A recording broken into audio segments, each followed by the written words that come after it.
예, 오늘은 반가운 소식을 먼저 전해드리겠습니다.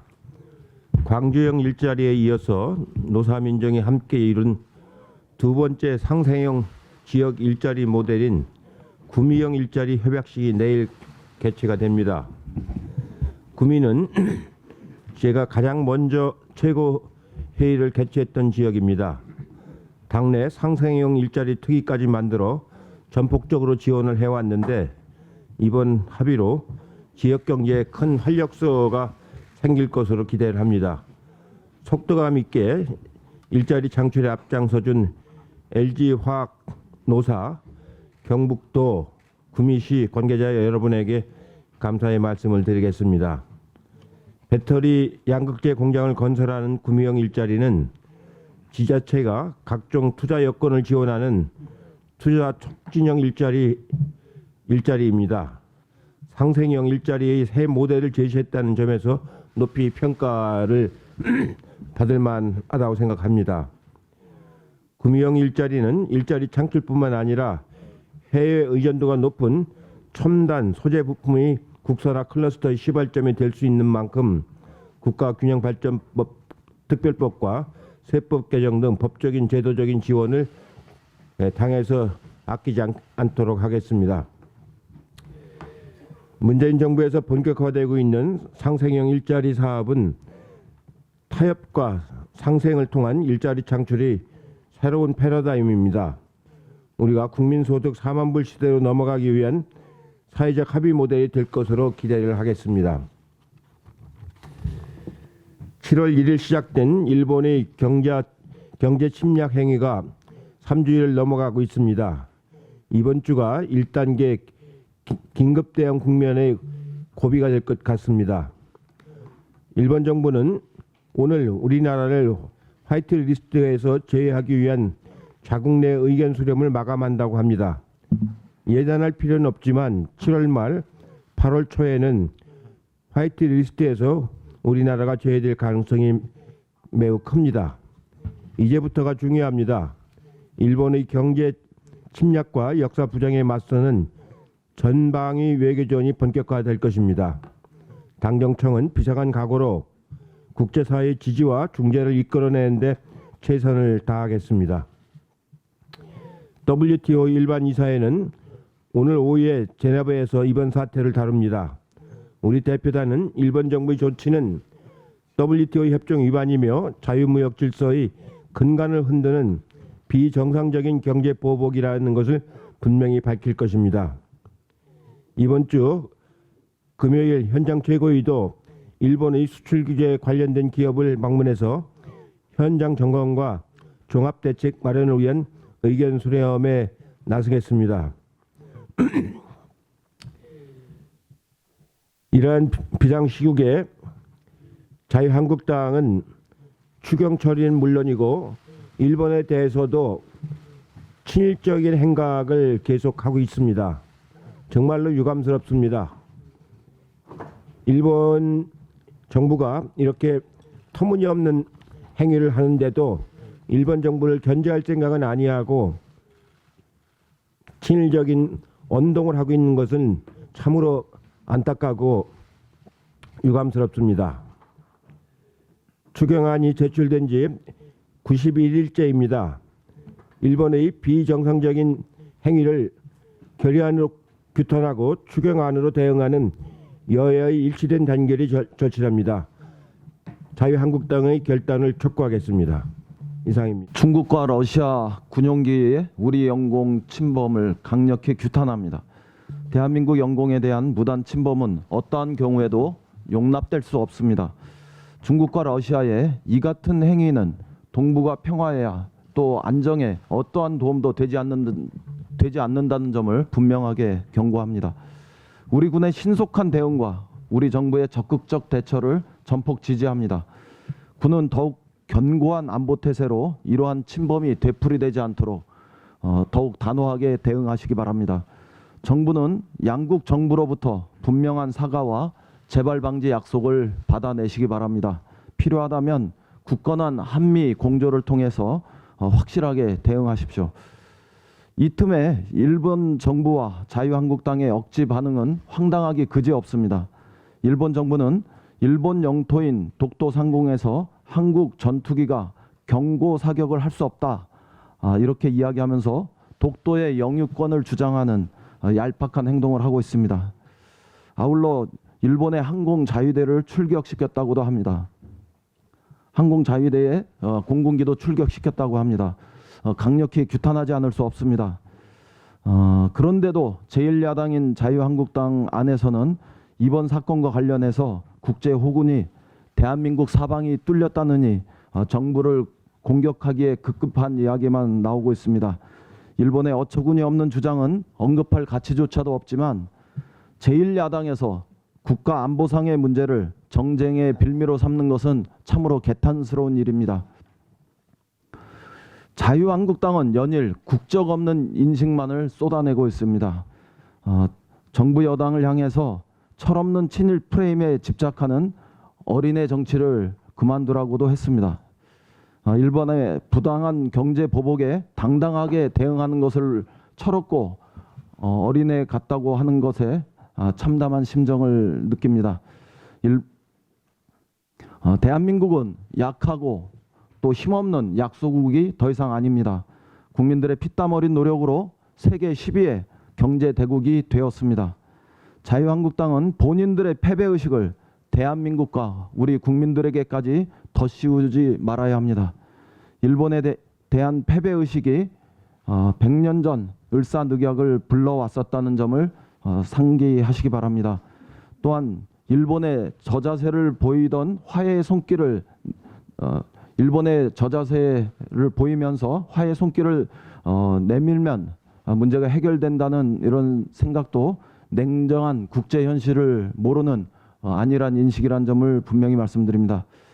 자유한국당은 정부 여당에 반대되는 길을 가고 있는 것이 아니라 우리 국민과 반대되는 길을 가고 있다는 점을 명심하기 바랍니다. 이상입니다. 예, 어제 황교안 대표는 문재인 정부에 대해서 반다원주의 정권이라고 하였다고 합니다.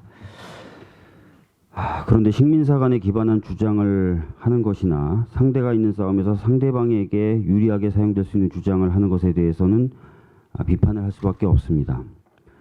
일제 식민 지배의 고통을 겪었던 우리 민족으로서는 식민사관을 다원주의의 이름으로 허용하기 어렵고 상대방이 있는 싸움에서 상대방에게 유리하게 사용될 수 있는 주장은 자제되어야 하기 때문입니다. 황교안 대표님은 자유한국당 소속 정치인들의 주장이 우리의 역사와 현재의 상황에 비추어서 어떻게 받아들여질지에 대한 고민부터 하셔야 할 것입니다. 분명하게 문제 있는 발언과 태도에 대해 비판하는 것이 다원주의를 부정하는 것이라고 하는 것이야말로 정치적 프레임이고 다원주의를 부정하는 것이라 할 것입니다. 그리고 황교안 대표님이야말로 지금까지 소수자와 외국인 노동자에 대해 거침없이 차별적 발언을 해오지 않으셨습니까? 그런데 다원주의를 입에 올리셨다고 하니 과연 자기 자신을 돌아보고 하는 말씀인지 의심스럽습니다. 이번 기회에 다원주의의 진정한 의미에 대해서도 다시 한번 고민해 보시길 바랍니다. 어제 정부에서 국무조정실 산하에 청년 관련 정책을 담당하는 실무조직으로 청년정책 추진단을 설치하기로 의결했다고 합니다. 그동안 청년정책은 부처별로 그리고 지자체별로 산발적으로 이루어지면서 중복 지원되거나 반대로 혜택을 받지 못하는 사각지대가 생기는 문제가 있어 왔습니다. 또한 정작 당사자인 청년들의 목소리가 제대로 반영되지 못한다는 문제점도 지적되어 왔습니다. 청년정책 추진단이 청년정책을 종합적으로 집행하는 역할을 할 것으로 기대됩니다. 그런데 이것만으로는 부족합니다. 정책을 수립하는 단계에서부터 청년의 목소리가 잘 반영되어야 할 것입니다. 이를 위한 청년정책위원회를 만드는 내용의 법이 20대 국회에서 제가 발의한 법안을 포함하여 9개나 상임위에 계류 중인 상태이며 여야가 모두 합의한 안도 마련되어 있습니다. 청년기본법 통과에 여야가 다시 한번 힘을 모아야 할 때인데 야당의 협조를 한 번 더 부탁드리도록 하겠습니다. 2011년 가습기 살균제 재조사 결과 살균제 사건 관련된 재수사 결과 책임자 34명이 기소되었습니다. 살균제의 안전성을 제대로 검증하지 않고 오히려 독성을 은폐했다는 의혹 등으로 기소가 된 것입니다. 현재 등록된 피해자만 6,000명이 넘었고 1,400여 분이 사망하셨습니다. 국민의 안전과 생명에 대해서는 나몰라라 하고 이윤 추구에만 급급했던 기업들, 그리고 그 기업의 편에 있었던 공직자의 민낯이 드러났습니다.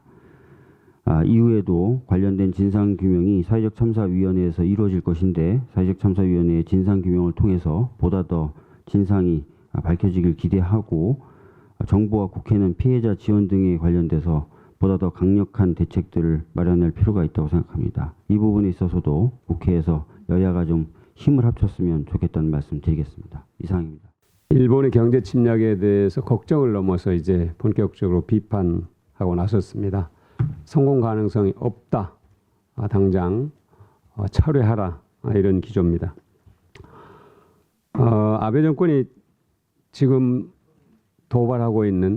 추진하고 있는 세 가지 무모한 행위, 반드시 실패할 수밖에 없습니다. 첫 번째, 자유무역 질서를 교란하는 행위는 자기 부정입니다. 일본이야말로 국제무역 질서, 자유로운 무역 질서를 기반으로 성장해왔고 세계 3대 강국, 경제 강국이 됐습니다. 이것을 인정하지 않고 한국에 대한 경제전쟁을 벌이는 것은 바로 과거를 망각하고 현재를 부정하고 미래를 위협하는 행위입니다. 결코 성공할 수 없습니다. 둘째는 수많은 아시아 국가와 아시아 국민들을 고통 속에 빠뜨린 식민 지배와 전쟁 책임에 대해서 전혀 반성하지 않고 다시 전쟁 가능 국가를 꿈꾸고 있는 것입니다. 이것은 결코 성공할 수 없습니다. 지금이라도 과거사에 대해 진정성 있는 반성을 토대로 한반도 평화 프로세스와 한반도 평화 경제에 협력하는 것이 옳은 길입니다. 세 번째는 지금 많은 학자들이 최근의 경제 전쟁이 한국의 민주 정권을 붕괴시키고 친일 정권을 세우려는 아베 정권의 의도가 담겨 있다 하고 분석을 하고 있고 상당히 설득력이 있는 분석으로 얘기되고 있습니다. 결코 성공할 수 없습니다. 대한민국 국민에 대한 모독입니다. 우리 국민들은 지난한 싸움을 거쳐서 민주정부를 수립했습니다. 그리고 그걸 반드시 지켜낼 것입니다. 일본의 의도대로 한국의 국민들이 민주정권을 무너뜨리거나 민주정권을 지키지 못할 일이 결코 없습니다. 무모한 꿈을 접기 바랍니다.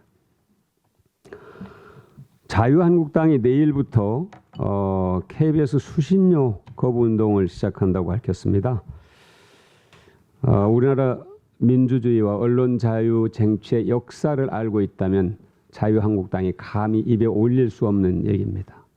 수신료 거부 운동은 전두환 50 정권 때 민주 언론 회복 운동의 하나로 우리 시민사회 각계 그리고 국민들이 함께 나섰던 운동입니다. 언론 탄압, 언론 말살의 주역 전두환 정권 그리고 전두환 정권의 후예인 자유한국당이 수신료 거부 운동을 한다는 것은 자기들의 입맛에 맞지 않는 언론과 방송은 힘으로 탄압하겠다 하는 그런 무모한 의지를 드러낸 것입니다. 결코 성공할 수 없습니다. 당장 거두시기 바랍니다. 이상입니다. 러시아와 중국의 공군기들이 우리 영공을 침범하는 카디제를 침범하는 사태가 있었습니다. 이에 대해서 우리 공군들이 매뉴얼에 따라서 적극 출격해서 경고 사격까지 했습니다. 이는 우리의 당연한 국방 수호에 대한 우리 공군의 정확한 자세를 보여준 것으로서 당연한 일입니다. 그런데 이 틈새를 타고서 일본의 경제 침탈이 진행되고 있는 상황에서 또 망언을 늘어놨습니다. 독도가 일본 땅이라는 주장. 스가 관방장관은 일본 영공에서 왜 한국 공군이 사격을 하느냐 이런 주장을 합니다. 따라서 이건 독도가 일본 땅이라는 주장을 또 한 번 망발하는 사태라고 봅니다. 경제 침탈에 이어서 독도 일본 땅 주장을 또 한 번 더 함으로 해가지고 상황을 더욱더 복잡하게 만들고 일본의 무도성을 전 세계 다시 한번 드러냈다고밖에 볼 수가 없습니다. 일본이 가거사 문제를 빌미로 해서 부동산 무역 정쟁을 한층 강화하게 되면은 일본 경제는 물론이고 국제 분업 구조의 세계 경제에도 타격을 가져오게 될 것은 모두가 아는 사실입니다. 일본 정부에 대한 국제사회 비판도 확산되고 있습니다. 뉴욕타임즈, 월스트리트저널, 이코노미스트에 이어서 블룸버그 통신도 한국에 대한 아베 총리의 무역 전쟁은 가망이 없다라는 제목의 사설을 통해서 바보 같은 무역 정쟁을 그만두라라고 촉구했습니다. 국제사회의 충고대로 아베 정부가 승산 없는 패배의 길을 고집하지 말고 협상의 장으로 나오길 바랍니다. 자유한국당에도 한 말씀 드리겠습니다. 나경원 원내대표께서 철없는 친일 프레임에 집착하는 어린애 같은 정치를 멈추라고 말씀하셨습니다. 분명한 사실 한 가지를 말씀드리겠습니다. 친일 프레임은 우리 당이 더 쉬운 것이 아닙니다. 일본이 총칼 대신 경제를 무기로 우리 주력 산업과 경제를 위협하고 있는 전쟁을 벌이고 있는데도 문재인 정부 탓만 하면서 당리당략만 엄세우는 것에 대해서 국민들께서 내리신 판단이라는 것을 아셔야 합니다. 나경원 원내대표께서는 엊그제 범보수 세력이 집결한 자리에서 반문연대까지 언급하셨는데 그 정치적 의도에 대해서는 제가 굳이 언급하지 않아도 국민들이 다 꿰뚫고 계실 거라 봅니다. 지금은 반문연대를 외칠 때가 아니라 어려움을 극복하기 위해 노력하고 있는 문재인 대통령과 정부의 힘을 실어줘야 할 때입니다. 기업의 총수도 지금은 대통령을 최선을 다해 도와야 한다라고 강조하고 있는 마당에 제1야당의 이 원내대표가 대통령의 발목을 잡아 자기 이익만 챙기려 한다면은 토착애국, 매국 이런 비난을 자초하는 것이라는 점을 강조합니다. 정부에 대한 비판을 하더라도 지금과 같은 대위기 상황에서는 정부에 협조할 것은 하면서 비판해야 책임 있는 정치라고 할 수 있습니다. 자유한국당이 이제라도 수출 규제와 민생 대응을 위해서 추경 처리를 해주시고 일본 수출 규제 철회 촉구 결의안을 본회의에서 통과시키는 최소한의 모습을 보여주실 때 국민들께서 인정하실 거라 생각합니다. 이상입니다. 예, 박주민 최고위원께서 말씀하셨듯이 어제 국무회의에서 청년정책추진단 설치 의결이 있었습니다. 앞서 더불어민주당에서는 청년정책 연석회의를 출범시켰고 청와대에서는 청년소통정책관을 신설했습니다. 당정청이 뜻을 모아서 청년 문제 해결에 앞장서 나가겠습니다. 청년들의 여러 어려움 중에 핵심적인 부분이 주거와 교육에 관한 부분입니다. 저출산의 주 원인이기도 합니다. 이 중 교육에 대해서 언급해 볼까 합니다. 사교육 과열, 고교 서열화, 대학 서열화를 완화시키는 방법으로 고졸이 당당한 대한민국을 제안합니다. 고졸 출신이 중소기업에 취업하더라도 향후 성장 가능성이 있어야 합니다. 정부는 고졸 출신의 중소기업 취업자에게 더 많은 재정적 지원을 할 필요가 있습니다. 그리고 고졸 출신이 사회에서 일을 하다가 필요한 때 언제든지 대학에 진학할 수 있는 선취업, 후학습 제도에 정부의 더 많은 정책적 의지가 있어야 합니다. 급변하는 기술의 발전과 평생교육 시대를 맞아서 선취업, 후학습 제도는 많은 의미가 있습니다. 또 중요한 것이 고졸자에 대한 사회적 인식입니다. 대학을 나오지 않은 사람들 중에도 능력이 뛰어난 사람은 얼마든지 많이 있습니다. 저는 고졸자에 대한 사회의 인식 개선을 위해 정치권에서 먼저 노력해야 한다고 생각합니다. 정부 부처의 장차관을 비롯해서 고위공직에 능력 있는 고졸 출신을 적극 발굴하고 등용해 주실 것을 건의합니다. 이상입니다. 네, 어제 한국의 경제 5단체가 일본의 수출 규제 철회를 촉구하는 의견서를 일본의 경제 산업성에 제출을 했습니다. 일본의 아베 정권이 지금 추진하고 있는 하이투리스트 제외 조치는 결국은 부메랑이 되어서 일본 경제에도 치명상을 입힐 것이기 때문에 철회를 해야 된다고 생각을 합니다. 경제 보복 조치 이후에 화가 난 한국의 국민들은 전범기업을 비롯한 일본산 제품 불매 운동과 일본 여행 자제 등으로 맞서고 있습니다.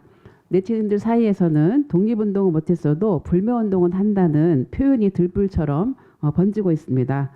관세청의 수출입 통계에 따르면 지난해 한국의 대일 무역 적자는 240억 달러, 즉 약 28조 원 수준으로 나타났습니다. 우리나라는 이번 무역 분쟁 위기를 전화위복의 기회로 삼아서 소재와 부품, 장비 산업의 핵심 기술을 국산화하고 경쟁력을 강화해서 대일 수입 의존도를 획기적으로 줄여나가야 할 것입니다. 일본의 수출 규제에 대한 대응과 우리 경제에 대한 피해를 최소화하기 위해서 우리 정부와 국민이 하나로 똘똘 뭉치고 있습니다.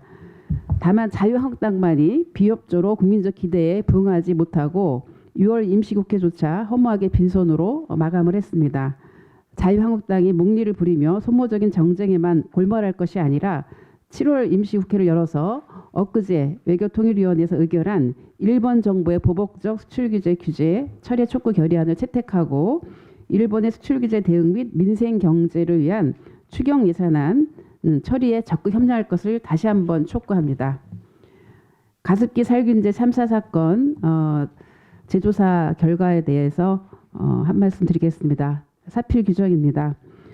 하지만 이번에 가습기 살균제 참사 전국 네트워크에서 고발한 유해 가습기 살균제 제조 판매 업체 대표들이 업무상 과실치상죄로 기소되지 않았으며 또 환경부와 해당 기업의 밀착 관계에 대해서도 수사가 미흡하다라는 그런 지적이 있습니다.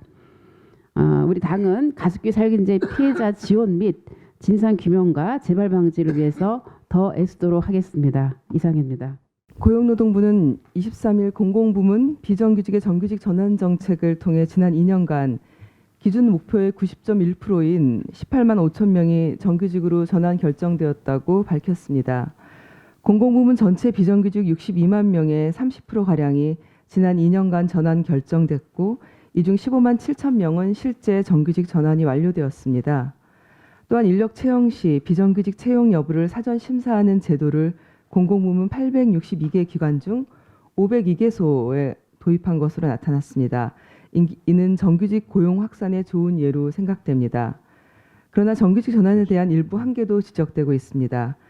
자회사 설립을 통한 전환을 정규직 전환의 한 방식으로 인정하면서 다수의 공공기관에서 자회사 방식으로 전환하는 것입니다.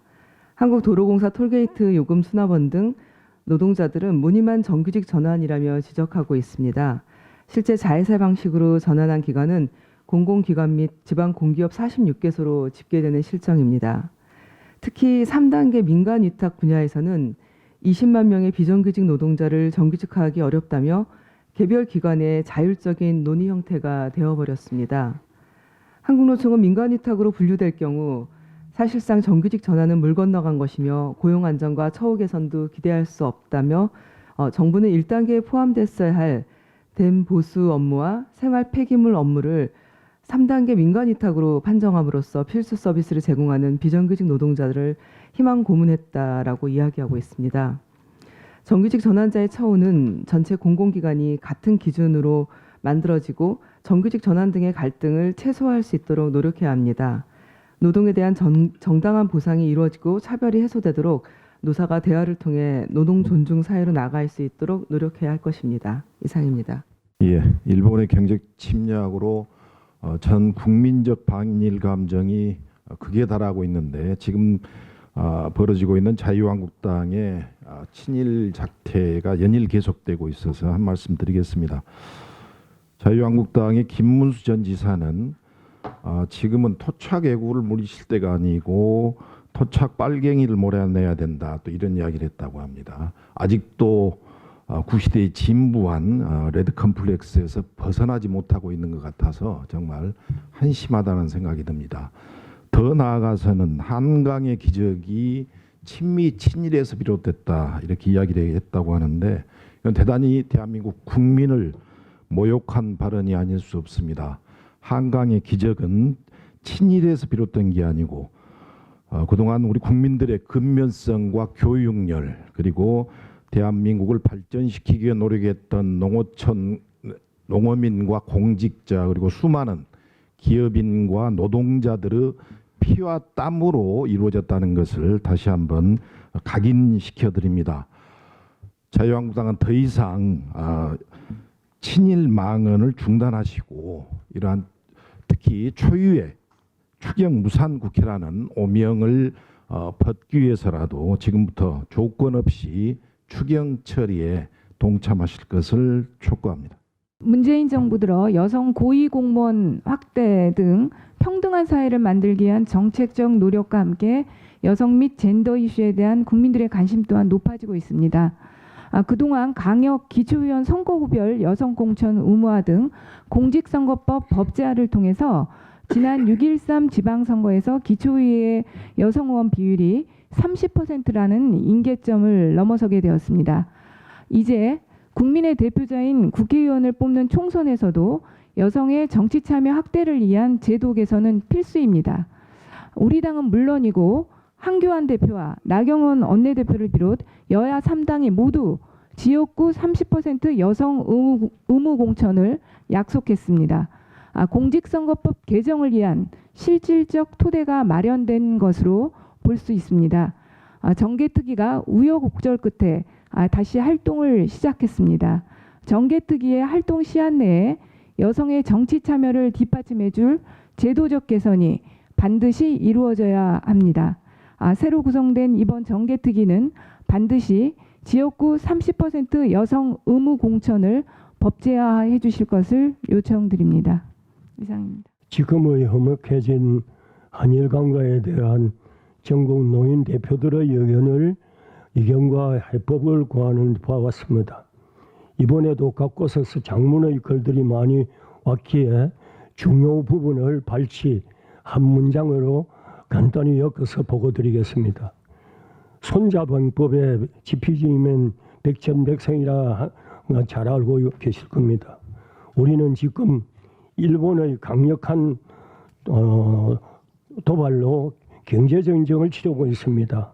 첨단 무기 사용이 불가능한 지금 전쟁은 경제전쟁이라고 하는데 이를 함께 막아야 할 정치판과 일부 언론에서는 사사건건 가감없는 험담과 왜곡된 연설을 내뱉으면서 국정을 발목 잡고 있어 이를 훤히 보고 있는 상대 일본은